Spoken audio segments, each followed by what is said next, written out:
Welcome to టిసాట్. ఈరోజు మనము ఆర్యుల గురించి నేర్చుకుందాము. ఆర్యులలో ఆర్య సంస్కృతి. మనకి ఆర్య సంస్కృతి చూసినట్లయితే భారతదేశానికి అరౌండ్ 1500 బీసీలో భారతదేశానికి ఆర్యులు వచ్చారు. 1500 బీసీ నుంచి 600 బీసీ వరకు ఆర్యుల కాలాన్ని ఆర్య సంస్కృతి అని చెప్పేసి అంటాము. రైట్, 1500 క్రీస్తు పూర్వం 1500 నుండి 600 కాలము. రైట్, ఈ యొక్క సంస్కృతిని ఆర్య సంస్కృతి లేదా వైదిక సంస్కృతి అని కూడా అంటారు. ఈ సంస్కృతిని 2 భాగాలుగా వర్గీకరించడం జరిగింది. రైట్, 2 భాగాలుగా తొలివేద సంస్కృతి, మలివేద సంస్కృతి. ఎందుకలాగా అంటే తొలివేద కాలం నాటి పరిస్థితులు మలివేద కాలంకి వచ్చేసరికి తలకిందులైపోయాయి. తొలివేద కాలం చూసినట్లయితే క్రీస్తు పూర్వం 1500 నుండి 1000 బీసీ వరకు అని చెప్పాల్సి ఉంటుంది. రైట్, మనకి మలివేద కాలం చూసినట్లయితే క్రీస్తు పూర్వము 1000 బీసీ నుంచి క్రీస్తుపురం 1000 నుంచి 600 వరకు. రైట్, 600 వరకు ఉన్నటువంటి కాలం అని గుర్తుపెట్టుకోవాలి. తొలివేద సంస్కృతి, మలివేద సంస్కృతి అని చెప్పేసి ఇలా 2గా విడగొట్టాం. ఎందుకంటే తొలివేద కాలంలోని పరిస్థితులు మలివేద కాలంకి వచ్చేసరికి తలకిందులు అయిపోయాయి. అందుకే ఇలా డివైడ్ చేసుకున్నాం అన్నమాట. ఇక తొలివేద సంస్కృతి, దీన్నే ఋగ్వేద కాల సంస్కృతి అని కూడా అంటారు. సింధు నది, సరస్వతి నదుల ఆధారంగా చేసుకొని భారతీయ ప్రజలు భారత వాయువ్య ప్రాంతంలో ఈ యొక్క ప్రజలు నివసించారు, సంస్కృతిని అభివృద్ధి చేశారు. తొలివేద కాలంలో ఆర్యులు తెగలుగా వాయువ్య ప్రాంతంలో స్థిరపడ్డారు. రైట్, మధ్య ఆసియా నుంచి తెగలుగా భారతదేశానికి రావడం జరిగింది. రైట్, ఈ తెగ యొక్క రాజుని రాజన్ అని పిలవడం జరిగింది. రైట్, ఆర్య సంస్కృతి 2 రకాలుగా విభజించగల కారణాలు రాజకీయ పరిస్థితులు, సామాజిక పరిస్థితులు, ఆర్థిక పరిస్థితులు, మత పరిస్థితులు. రైట్, మనకి మొదట రాజకీయ పరిస్థితుల నుంచి వద్దామండి. తొలివేద కాలం నాటి నాయకుడిని రాజన్ అని చెప్పేసి పిలిచేవాళ్ళు. రాజన్ను ప్రజలు ఎన్నికల ద్వారా ఎంపిక చేసుకుంటారు. రైట్, ఆ కాలంలో రాజన్ అనేవాడు ఎంపిక కాబడ్డ వ్యక్తి. రాచరికము లేదు, అలాగే రాజు పరిస్థితి వారసత్వం కాదు, రాజు పోస్ట్ అనేది వారసత్వం కాదు, ఎన్నికలు ఉన్నాయి. సో ఎన్నికల ద్వారా ఎంపిక చేసుకోబడితే దాన్ని ఏం చెప్పాలండి? గణతంత్ర వ్యవస్థ అని చెప్పాల్సి ఉంటుంది. రైట్, రిపబ్లిక్ వ్యవస్థ అని చెప్పాల్సి ఉంటుంది. ఎన్నిక ద్వారా తెగలోని బలవంతుణ్ణి రాజుగా ఎంపిక చేస్తారు. మెంటల్గా బలవంతుడై ఉండాలి, ఫిజికల్గా బలవంతుడై ఉండాలి. ఈ కాలంలో పశువులను సంపదగా భావించబడ్డాయి.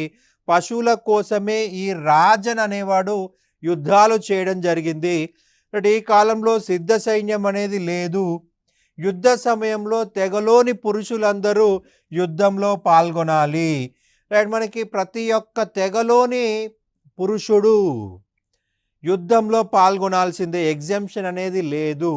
రైట్, మనకి ప్రతి ఒక్క పురుషుడు యుద్ధంలో పాల్గొనాలి. సిద్ధ సైన్యము లేదు. సిద్ధ సైన్యం అంటే చిరికేసే యుద్ధానికి రెడీ అయ్యే సైన్యమే సిద్ధ సైన్యము. రాజు ప్రత్యక్ష నిర్వహణలో ఉన్న సైన్యమే సిద్ధ సైన్యము. పశువుల కోసమే యుద్ధాలు జరిగాయి ఈ కాలంలో. ఇక రాజుకి సహాయంగా ఉన్నటువంటి అధికారులు చూసినట్లయితే పురోహితుడు, పూజారి, సేనాపతి, గవిస్తిపై అధికారి. గవిస్తి అంటే మనకు సంస్కృతంలో గోవుల కోసం అన్వేషణ. మనకి పశువులే సంపద కాబట్టి పశు సంపద కోసం యుద్ధాలు చేశారు, గోవుల కోసం యుద్ధాలు చేశారు. దాన్ని ఏమంటున్నాం? సింగిల్ వర్డ్లో యుద్ధము అంటున్నాము. గవిస్తి అంటే యుద్ధము, గోవుల కోసం అన్వేషణ లేదా యుద్ధము. రైట్, వ్రజపతి గడ్డి భూముల అధికారి. రైట్, పశువులే సంపద అయినప్పుడు పశువులకు ఏం కావాలండి? గడ్డి కావాలి. పశువులు లేకపోతే, పశువులకి గడ్డి లేకపోతే చచ్చిపోతాయి. పశువులను కాపాడుకోవడానికి గడ్డిని కాపాడుకోవాలి. అందుకే గడ్డిని కాపాడుకోవడం కోసం ఒక అధికారిని పెట్టారు, గడ్డి భూముల అధికారి. స్వాప, గూఢాచారి. ఒక తెగ యొక్క సీక్రెట్ ఇన్ఫర్మేషన్స్ని రైట్ కాపాడడం కోసం, లేదా వేరే తెగ వాళ్ళు వీళ్ళపైన దాడి చేస్తున్న ఇన్ఫర్మేషన్ ముందుగా ఇవ్వడం కోసము ఒక అధికారిని పెట్టుకున్నారు. ఆయన పేరే స్వాప. ఇతను వేరే యొక్క శాఖల్లో ఉంటాడు, వేరే తెగల్లో ఉంటూ వాళ్ళ యొక్క సమాచారం ఇస్తాడు. గ్రామాధికారి మరియు రాజుని నిర్ణయించేవాడు. రైట్, రాజు ఎంపికలో ప్రధాన పాత్ర వహిస్తాడు. మనము ఇప్పుడే చెప్పుకున్నాము, రాజన్ అనేటువంటి పోస్ట్ అనేది వారసత్వం కాదు, ఎన్నికల ద్వారా అతన్ని ఎన్నుకుంటారు. ఎన్నికల ద్వారా ఎన్నుకుంటారు. సో, ఎన్నికల్లో రాజన్ని ప్రధానంగా నిర్ణయించేది గ్రామణియే. ఒకవేళ గ్రామణి ఎవరైనా వ్యక్తిని ఇతను రాజుగా పనికిరాడు అంటే అతడు జీవితంలో రాజు అవ్వలేడు. గ్రామణి అనుకుంటేనే అవుతాడు. గ్రామాధికారి అలాగే రాజుని ఎంపిక చేయడంలో నిర్ణయించేవాడు కింగ్ మేకర్ అని చెప్పాల్సి ఉంటుంది. కింగ్ మేకర్ అన్నమాట. ఈ కాలం నాటి నాయకుడు నియంత కాదు, ప్రజా సంక్షేమాన్ని దృష్టిలో పెట్టుకొని పరిపాలన చేసేవాడు. రైట్. ఈ కాలంలో రాజు మోనార్క్ కాదు, నియంత కాదు, ప్రజా సంక్షేమాన్నే దృష్టిలో పెట్టుకునేవాడు. తప్పనిసరి పన్నులు కూడా లేవు. బలి అనే పన్నును రాజు గౌరవార్థం ఇచ్చేవారు. రైట్. రాజు యొక్క అధికారాలను నియంత్రించడానికి 4 సంస్థలు ఏర్పాటు చేయబడ్డాయి. అసెంబ్లీలు అనొచ్చు, సంస్థలు అనొచ్చు. రైట్. సభ. ప్రతి కుటుంబం నుంచి పెద్ద ఈ సభకు ప్రతినిధిగా ఉంటాడు. రైట్. సమితి. తెగలోని ప్రజలందరూ సభ్యులే. విధాత.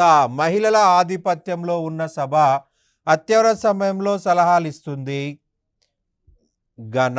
యుద్ధ మండలి. ఈ 4 రాజుని మోనార్క్ కాకుండా అడ్డుకుంటుంది. రాజుని నియంత కాకుండా అడ్డుకుంటాయి ఈ 4 సభలు. రాజుని నియంత కాకుండా అడ్డుకుంటాయి. రాజుని తన కంట్రోల్లో పెట్టుకుంటాయి. రైట్. రాజు మోనార్క్ కాకుండా అడ్డుకుంటున్నాయి. మహిళలు సభ్యులుగా ఉన్న సంస్థలు అంటే సమితి, విధాత. ఋగ్వేదంలో ఒకే ఒక యుద్ధం గురించి వివరించడం జరిగిందండి. అదే దశరాజ్ఞ గణ యుద్ధము. రైట్. ఒకే ఒక యుద్ధం గురించి చెప్పడం జరిగింది. దశరాజ్ఞ గణ యుద్ధము. రైట్. మనకి 7వ మండలమైన వశిష్ఠ మండలంలో వివరించడం జరిగింది. భరత తెగకి పురు తెగకి మధ్య జరిగిన యుద్ధం గురించి మనకి ఇందులో మెన్షన్ చేయడం జరిగింది.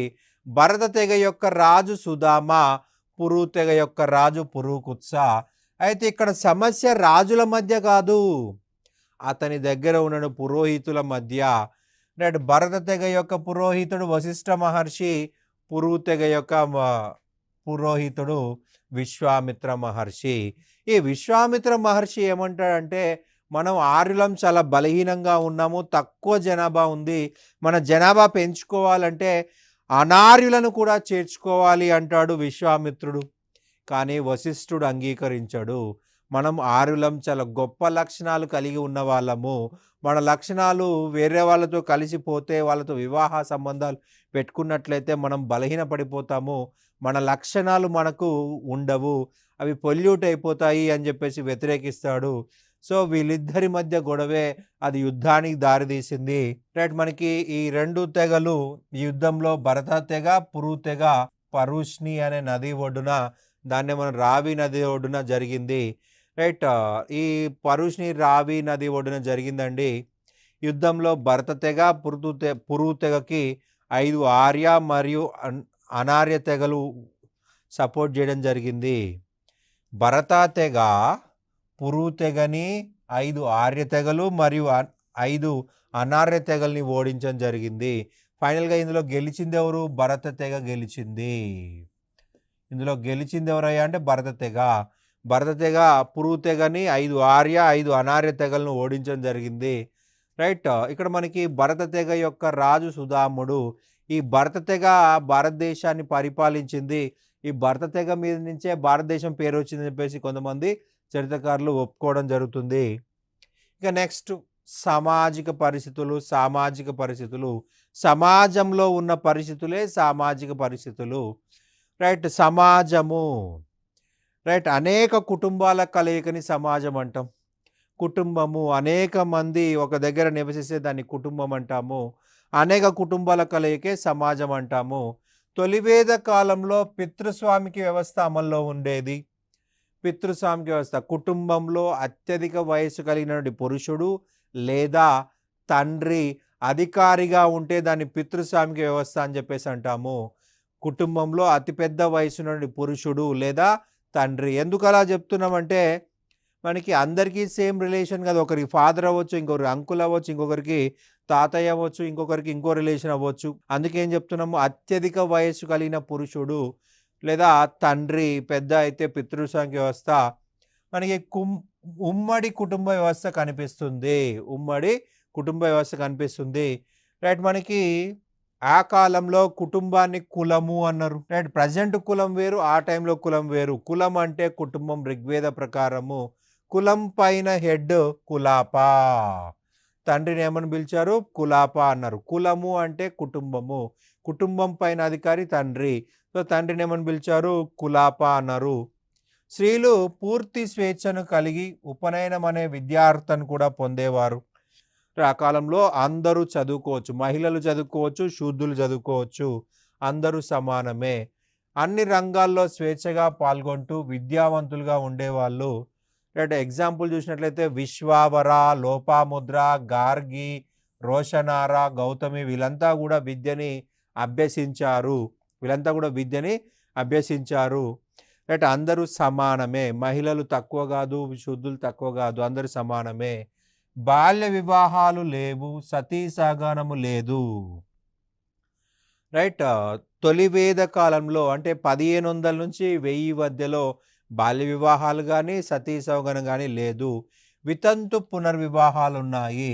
భర్త చనిపోయిన తర్వాత భర్త మళ్ళీ పెళ్లి చేసుకోవచ్చు. రైట్. భార్య మళ్ళీ పెళ్లి చేసుకోవచ్చు. అందులో మొదటిది నియోగ పద్ధతి. నియోగ అంటే భర్త మరణించిన అనంతరం మరలా షరతులతో వివాహం చేసుకునే సాంప్రదాయము. మొదటి షరతు వచ్చేసి వితంతువుకు పిల్లలు ఉండకూడదు. వితంతుకు పిల్లలు ఉన్నట్లయితే మళ్ళీ పెళ్లి చేసుకోకూడదు. ఎందుకలాగా అంటే ఒకవేళ ఉన్నారే అనుకున్నప్పుడు అప్పుడు మళ్ళీ పిల్లలు పుడతారు. రైట్. ఆ పురుషుడికి పిల్లలు ఉంటారు, మహిళకి పిల్లలు ఉంటారు. సో అక్కడ రైట్ వివక్షత అనేది ఏర్పడుతుంది. ఎవరికి తన పిల్లలకు ప్రాధాన్యత ఇవ్వాలా, అతని పిల్లలకు ప్రాధాన్యత ఇవ్వాలా, ఇద్దరి పిల్లలకు ప్రాధాన్యత ఇవ్వాలనే సమస్య ఏర్పడుతుంది. పిల్లలు లేకపోతేనే అనే కండిషన్ గుర్తుపెట్టుకోవాలి. రెండో కండిషన్ వచ్చేసి భర్త సోదరుడినే వివాహం చేసుకోవాలి. భర్త సోదరుడినే పెళ్లి చేసుకోవాలి. దాన్ని ఏమంటాం? నియోగ పద్ధతి. ఒకవేళ భర్తకి బ్రదర్ లేకపోతే బయటి వ్యక్తిని పెళ్లి చేసుకోవచ్చు. అప్పుడు దాని నియోగ పద్ధతి అనము. వితంతు పునర్వివాహం అంటాం. ఇక నెక్స్ట్ చూసినట్లయితే 2 రకాల వర్ణ లేదా కులాంతర వివాహాలు ఉన్నాయి. రైట్. అనులోమ కులాంతర వివాహం, ప్రతిలోమ కులాంతర వివాహం. ప్రతిలోమనే విలోమ అని కూడా పిలవచ్చండి. అనులోమ కులాంతర వివాహం అంటే అగ్రకుల పురుషుడు నిమ్నకుల మహిళతో వివాహం చేసుకోవడం. రైట్. ఉన్నత కులానికి చెందిన పురుషుడు తక్కువ కులానికి చెందిన మహిళను పెళ్లి చేసుకోవడమే అనులోమ వివాహ పద్ధతి. రైట్. విలోమ వివాహము లేదా ప్రతిలోమ కులాంతర వివాహం అంటే నిమ్న కుల పురుషుడు అగ్రకుల మహిళతో వివాహం చేసుకోవడము. అనులోమ వివాహ పద్ధతి ప్రకారం బ్రాహ్మణ పురుషుడు క్షత్రియ మహిళను కానీ, వైశ్య మహిళను కానీ, శూద్ర మహిళను కానీ పెళ్లి చేసుకోవడమే అనులోమ వివాహ పద్ధతి. పైనుంచి కిందికి. అలాగే క్షత్రియుడు వైశ్య మహిళను కానీ, శూద్ర మహిళను కానీ, వైశ్యుడు శూద్ర మహిళను కానీ పెళ్లి చేసుకుంటే దాన్ని రైట్ అనులోమ వివాహ పద్ధతి. పైనుంచి కిందికి ఉన్నత కులానికి చెందిన లేదా ఉన్నత వర్ణానికి చెందిన పురుషుడు తక్కువ వర్ణానికి చెందిన మహిళను పెళ్లి చేసుకోవడమే అనులోమ వివాహ పద్ధతి. తక్కువ వర్ణానికి చెందిన పురుషుడు ఎక్కువ వర్ణానికి చెందిన మహిళను పెళ్లి చేసుకోవడం. శూద్రుడు వైశ్య మహిళను కానీ, క్షత్రియ మహిళను కానీ, బ్రాహ్మణ మహిళను కానీ పెళ్లి చేసుకోవడమే విలోమ లేదా ప్రతిలోమ వివాహ పద్ధతి. రైట్. ప్రతిలోమ వివాహ పద్ధతి. శూద్ర రైట్. అలాగే వైశ్యుడు క్షత్రియ మహిళను కానీ ఆర్ బ్రాహ్మణ మహిళను కానీ, క్షత్రియుడు బ్రాహ్మణ మహిళను కానీ కింది నుంచి పైకి వచ్చినట్లయితే రైట్ దాన్నే విలోమ ప్రతిలోమ వివాహ పద్ధతి అని చెప్పేసి మనకి తెలుస్తూ ఉంది. పైనుంచి కిందికి వస్తే అనులోమ, కింది నుంచి పైకి వెళ్తే విలోమ. ఈ కాలంలో బహుభార్యాత్వము, బహుభర్తృత్వము రెండూ ఉన్నాయి. ఎక్కువ మంది మహిళల్ని పెళ్లి చేసుకోవచ్చు, ఎక్కువ మంది పురుషుల్ని పెళ్లి చేసుకోవచ్చు. పెళ్లి చేసుకున్న తర్వాత భార్య, పెళ్లి చేసుకున్న తర్వాత భర్త. బహుభార్యాత్వము, బహుభర్తృత్వము. సామూహిక భోజనాలు కూడా సమాజంలో ఉన్నాయి. ఎటువంటి అసమానత లేని కాలము తొలివేద కాలము. సమసమాజము మనకి సమసమాజము అనేది చూసినట్లయితే తొలివేద కాలంలో కనిపిస్తుంది. తొలివేద కాలంలో ఎటువంటి అసమానత లేని కాలమే సమసమాజము. ఇక నెక్స్ట్ చూసినట్లయితే ఆర్థిక పరిస్థితులు. తొలివేద కాలంలో ఆర్యుల యొక్క ముఖ్య వృత్తి పశుపోషణ. పశువులని పెంచుకునేవాళ్ళు. పశువులే సంపద. ఎవరి దగ్గరైతే ఎక్కువ పశువులుంటే అతను ధనవంతుడు.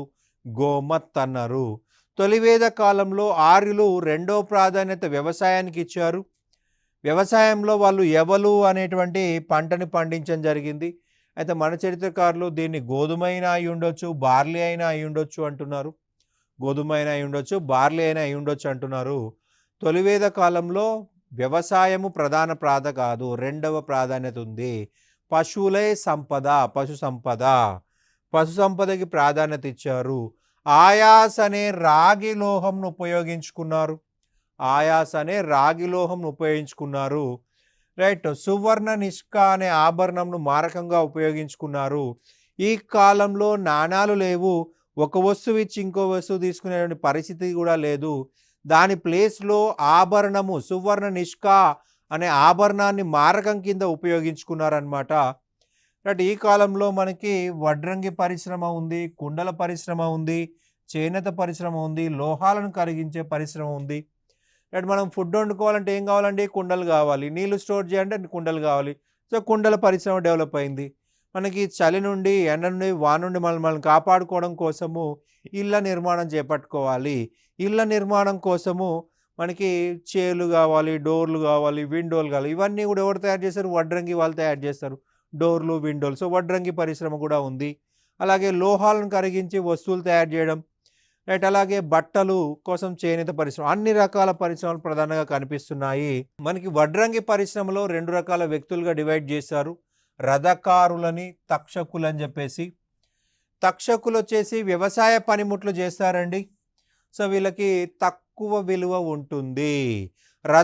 రథాలు చేసే వాళ్ళని రథకారులు అంటారు. ఈ రథాలు అనేవి యుద్ధంలో చాలా చాలా ముఖ్యమైనవి. రాజు యుద్ధంలో గెలవాలంటే ఎక్కువ రథాలు ఉండాలి. ఎక్కువ రథం ఉన్న రాజు విజయం ఈజీగా సాధిస్తాడు. సో ఈ రథకారులకి ఎక్కువ విలువ ఉంది సమాజంలో. వీళ్ళకు ఉపనయనం కూడా ఇచ్చారు. జనరల్గా బ్రాహ్మణ, క్షత్రియ, వైశ్యులకు మాత్రం ఉపనయనం ఉంటుంది, శూద్రులకి ఉండదు. రైట్. ఈ యొక్క వడ్రంగి వాళ్ళు అనేవాళ్ళు కూడా శూద్రులే. రైట్. శూద్రులే కాబట్టి ఇక్కడ వాళ్ళకు ఉపనయనం ఉండదు. కానీ రథాలు యుద్ధంలో చాలా ముఖ్యమైనవి. ఎవరైతే రథాలు తయారు చేస్తారో వాళ్ళకు మాత్రం ఉపనయనం ఉంది. వాళ్ళకు ఉన్నత హోదా ఇచ్చారనమాట. మనకి తక్షకులు వ్యవసాయ పనిముట్లు చేస్తారు. సో వీళ్ళకి సరి అయిన విలువ లేదు. రైట్. ఉపనయనం కూడా లేదు. రైట్. ఆరుల కాలంలో ఆవులని దొంగలించే వారిని పానీలు అనేవారు. పానీలు. రైట్. ఈ కాలంలో మనకి అత్యధికంగా జరిగే క్రైమ్ ఏందయ్యా అంటే ఆవులని దొంగలించడము. ఆవుల్ని దొంగలించడం అనేది అత్యధికంగా జరిగే క్రైము. పశువులే సంపద కాబట్టి పశు సంపద కోసము రైట్ పశువులని దొంగతనాలు చేసేవాళ్ళు అనమాట. రైట్. ఆరుల కాలంలో ఆవు పాలు తీసేవారిని దౌహిత్ర అనేవాళ్ళు. దౌహిత్ర అంటే ఆవు పాలు తీసేవారు లేదా సోదరి అనే మరొక మీనింగ్ కూడా ఉంది. పశువులను ఈ కాలంలో సంపదగా భావించారు. గోమత్ అనగా ధనవంతుడు లేదా అత్యధిక పశువులు కల వ్యక్తి అని అర్థము. రైట్. మరొక ముఖ్యమైన అంశము మనం గతంలో రిపీటెడ్గా అడిగింది. గోజ్ఞ అనగా అన్నాడు. గోజ్ఞ అనగా అంటే అతిథి. ఋగ్వేద కాలంలో వ్యవసాయం జరిగిందండి. వ్యవసాయానికి నాగలి చాలా ముఖ్యమైనది. ఋగ్వేదంలో నాగలికి వాడిన పదాలు సిరా మరియు లాంగుల. ఋగ్వేదంలో నాగలికి వాడిన పదము సిరా, లాంగుల. ఈ 2 పదాలు నాగలికి ఋగ్వేదంలో వాడడం జరిగింది. మనకి సీత వ్యవసాయ భూమి. సీత వ్యవసాయ భూమి. రైట్. ఇది కూడా మనం ఎగ్జామ్ పాయింట్ ఆఫ్లో గుర్తుపెట్టుకోవాల్సి ఉంటుంది. రైట్. నెక్స్ట్ ఇక ఫైనల్గా మత పరిస్థితులు. తొలివేద కాలంలో ప్రజలు ప్రకృతిని తమ అధీనంలో తీసుకునే ప్రయత్నం చేశారు. ప్రకృతిని తమ కంట్రోల్లో తీసుకునే ప్రయత్నం చేశారు. కానీ విఫలం కావడం జరిగింది. తొలివేద కాలంలో దేవతలని ప్రకృతినే దేవతలుగా పూజించడం మొదలైంది. ప్రకృతినే దేవతలుగా పూజించారనమాట. తొలివేద కాలంలో మొత్తం 33 మంది దేవతలని పూజించారు. రైట్. ప్రొఫెసర్ మ్యాక్స్ ముల్లర్ దీన్ని కేనోథీజం అన్నాడు. Professor max Muller. రైట్. పోలీథీజం అని చెప్పొచ్చు, బహుదేవతారాధన, పాలీథీయిజం, బహుదేవతారాధన. కేనోథీయిజం అన్నాడు ప్రొఫెసర్ మ్యాక్స్ ముల్లర్. ఒకరికంటే ఎక్కువ మంది దేవతలను పూజించడమే రైట్ కేనోథీయిజం అనమాట. 33 మంది దేవతల్ని పూజించడం జరిగింది. రైట్. ఋగ్వేదంలో 1028 శ్లోకాలు ఉన్నాయి. 1028 శ్లోకాలు ఉన్నాయి. రైట్. ఈ 1028 శ్లోకాలు దేవతల యొక్క పూజల యొక్క ముఖ్యంగా చెప్పుకోవాల్సి ఉంటుంది. దేవతల యొక్క ప్రార్థనలు, దేవతల యొక్క పూజలు అని చెప్పాల్సి ఉంటుంది. ఇంద్రుడు యుద్ధ దేవత, వర్ష దేవత, వాతావరణ దేవత మరియు భయానికి దేవత. రైట్. మనకి ప్రధానంగా చూసినట్లయితే ఋగ్వేదంలో 250 శ్లోకాలు ఒక ఇంద్రుడికే ఇవ్వడం జరిగింది. యుద్ధ దేవతగా చూడబడ్డాడు. రైట్. యుద్ధానికి వెళ్ళే ముందు ఇంద్రుని పూజించాలి. వర్షం పడాలంటే ఇంద్రుని పూజించాలి. రైట్. వాతావరణాన్ని బాగుండాలంటే ఇంద్రుని పూజించాలి. భయం నుంచి బయటపడాలంటే ఇంద్రుని పూజించాలి. సింపుల్గా మనకు చూసినట్లయితే మనకి చిన్నపిల్లల స్టోరీస్ చూసినట్లయితే మనకి శ్రీకృష్ణుడు గోవర్ధన పర్వతానికి పూజలు చేపిస్తాడు. ఇంద్రుడికి పూజలు చేద్దామని చెప్పేసి ఆ మథుర ప్రజలంతా పోతూ ఉంటే ఆపి గోవర్ధన పర్వతానికి పూజలు చేపిస్తాడు. సో ఇంద్రుడికి విపరీతమైన కోపం వచ్చేసి విపరీతంగా వర్షం కురిపిస్తాడు. అయితే ఆ యొక్క శ్రీకృష్ణుడు ఏం చేస్తాడు, చిటికెన వేలుతో కొండనెత్తి అందరినీ కాపాడుతాడు. ఇక్కడ మనకు గుర్తుపెట్టుకోవాల్సింది ఏంటంటే ఇక్కడ చిటికెన వేలుతో కొండనెత్తడం కాదు, ఇంద్రుడు వర్షాన్ని కురిపిస్తాడు అనేది మనకు ఈ యొక్క టాపిక్ పరంగా కనెక్ట్ అయ్యే ఇన్ఫర్మేషన్ అనమాట. ఇంద్రుడు యుద్ధ దేవత, వర్ష దేవత, వాతావరణ దేవత, భయానికి దేవతగా పిలువబడ్డాడు. రైట్. మనకి నెక్స్ట్ చూసినట్లయితే వరుణుడు 200 శ్లోకాలు వరుణాకి ఇవ్వడం జరిగిందండి. ఋగ్వేదంలో 200 శ్లోకాలు వరుణాకి ఇవ్వడం జరిగింది. వరుణుడు ప్రేమకి దేవత. జనరల్గా మనము రైట్ గ్రీకు దేవత వీనస్ని ప్రేమకి దేవత అంటాం, కానీ మన మైథాలజీ ప్రకారం ఏంది అంటే మనకి ఎవరికి తెలియదు, ఎందుకంటే మనం పట్టించుకోం కాబట్టి. రైట్. ప్రేమకి దేవత, ప్రేమ వేరు. రైట్. ప్రేమ తల్లిదండ్రులు పిల్లల పట్ల ఉండేది ప్రేమ వేరు. మనకి మన్మథ గాడ్ ఆఫ్ రొమాన్స్ అది వేరు. రైట్. వరుణ ప్రేమకి దేవుడు, నీటికి దేవుడు, స్వర్గాధిపతి, మానవాళిని కాపాడే దేవుడు. మనకి ప్రస్తుతం ఏమంటాం, స్వర్గాధిపతి ఇంద్రుడు కదా. రైట్. అంటే ఋగ్వేద ప్రకారం వరుణనే స్వర్గాధిపతి. ఋగ్వేదంలో ఏం రాశారంటే వరుణుడు ఉన్నటువంటి ఇంటికి 1000 డోర్లు ఉన్నాయి, 1000 విండోస్ ఉన్నాయి. మనకి 1000 డోర్లు 1000 విండోస్ ఉన్నాయి అంటే అది ఎంత పెద్ద దేవాలయం, అది ఎంత పెద్దదో మనం ఊహించుకోలేము. చాలా పెద్దది అన్నమాట. దాన్ని ఏమంటున్నాం, స్వర్గము. ఋగ్వేదంలో ఇష్టాపుర అని చెప్పేసి చెప్పడం జరిగింది. ఋగ్వేదంలో స్వర్గాన్ని ఇష్టాపుర అన్నారు. వరుణుడు ఇష్టాపురంలో ఉన్నాడు. రైట్. ఇతనితో పాటు మిత్ర అనే దేవత కూడా స్వర్గంలో ఉంటాడు. రైట్. 1000 డోర్లు 1000 విండోస్ ఉంటాయి ఈ యొక్క ఇష్టాపురానికి లేదా స్వర్గానికి. మానవాల్ని కాపాడే దేవుడు. ఇతని చేతిలో ఒక అసురులను నాశనం చేయడం కోసం ఒక యమపాశం లాంటిది ఉంటుంది. అసురులను నాశనం చేసేవాడు. రైట్. సురాపానం చేయని వాళ్ళు అసురుల్ని నాశనం చేసిన వాడు వరుణుడు అని చెప్పేసి చెప్పడం జరిగింది. అసురమర్దన అనేది ఇతని యొక్క బిరుదు. అసురమర్దన. రైట్. మనకి ఇంద్రుడికి పురంధర అనే బిరుదు ఉందండి. పురములను నాశనం చేసేవాడు ఇంద్రుడు, పురంధర. ఇంద్రుడికి పురంధర అనే బిరుదు ఉంది. పురముల్ని నాశనం చేసేవాడు పురంధరుడు. రైట్. అసురుల్ని నాశనం చేసేవాడు అసురమర్దన, వరుణ. ఇంద్రుడు నగరాలను నాశనం చేసేవాడు పురంధర అని చెప్పేసి మెన్షన్ చేయబడింది. ఇక నెక్స్ట్ చూసినట్లయితే అగ్ని. ఇతనికి కూడా 200 శ్లోకాలు ఇచ్చారండి. రైట్. భగవంతుడికి భక్తుడికి మధ్య వారధి. మనకి యజ్ఞయాగాలు పరిశీలించినట్లయితే యజ్ఞగుండంలో అగ్ని ఉంటుంది. దేవతలకి ఆహారం యజ్ఞం ద్వారా వెళ్తుంది అని చెప్పేసి మనము పాలు, పెరుగు, నెయ్యి, రైట్. వివిధ ఫుడ్ అంతా కూడా మనం యజ్ఞంలో ఏస్తాము. ఆ యజ్ఞగుండం నుండి దేవతలకు ఆహారం వెళ్తుందనేది వాళ్ళ నమ్మకము. మధ్యవర్తి. రైట్. సోమ ఋగ్వేదంలోని 9వ చాప్టర్ అంతా కూడా సోమదేవుడికి ఇవ్వడం జరిగింది. మొక్కలకి దేవుడీన, మొక్కలకి దేవుడు. అదితి దేవతల యొక్క తల్లి, దేవతలకే తల్లి అదితి. ఉషస్సు సూర్యోదయమునకు దేవత, ఉషస్సు సూర్యోదయమునకు దేవత. మనకి సన్ రైజ్కి ఒక దేవత ఉషస్సు. మారుత్స్ పిడుగుల దేవత, పిడుగులు కురిపిస్తుంది మారుత్స్, పిడుగులు కురిపించే దేవత. దయూస్ ఆకాశ దేవత, ఆకాశ దేవత. మనకి సావిత్రి చూసినట్లయితే సావిత్రి వెలుతురు దేవత, వెలుతురు దేవత. మనకి ఋగ్వేదంలో అత్యంత పవిత్రమైన మంత్రము అంటే గాయత్రి మంత్రం అంట. మీ గాయత్రి మంత్రాన్ని సావిత్రి అనే దేవతకు ఆపాదించడం జరిగింది. గాయత్రి మంత్రము సావిత్రి అనే దేవతకి ఆపాదించడం జరిగింది. వెలుతురు యొక్క దేవత. యమ, యమ యముడు.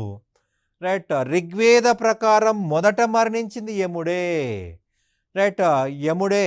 రైట్. ఇతను పాతాళ లోకానికి వెళ్ళిపోయి లేదా నరక లోకానికి వెళ్ళిపోయి నరకానికి రాజు అయిపోయాడు. యమ ధర్మరాజు అయిపోయాడు. నరకాన్ని అంతా కూడా తన కంట్రోల్లో పెట్టుకుంటాడు. ఋగ్వేద ప్రకారం మొదట మరణించింది యముడు. ఋగ్వేద ప్రకారం మొదట మరణించింది యముడు.